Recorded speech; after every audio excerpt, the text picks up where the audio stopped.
पाठीवर देखील असलेला आहात, काय सांगाल एकूणच?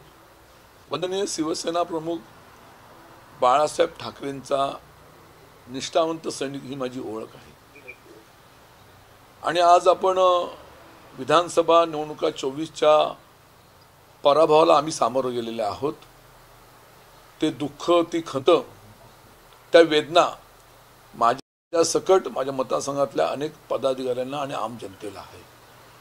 आणि पराभवाचं ही खंत असताना भविष्याचं शिवसेना मार्गक्रमण आम्ही या ठिकाणी करतोय।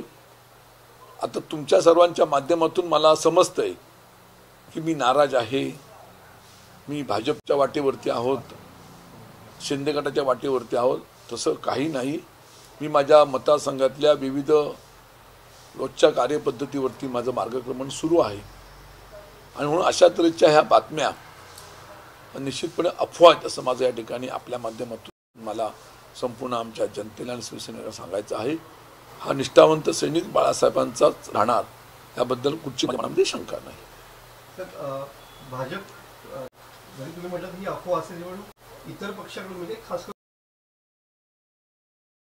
अशा सुद्धा चर्चा रंगलेल्या पाहायला मिळते। तर पिकल्या आंब्यावरती दगड कोणतरी मारतात ना, तशा तऱ्हेचा प्रयत्न भाजपचा असेल, अन्य कोणाचा असेल, तो त्यांचा प्रयत्न असेल। भाजप नेत्यांनी देखील म्हटलं की राजन साहेबांचं आमचं स्वागत आहे, राजन साहेबांचं।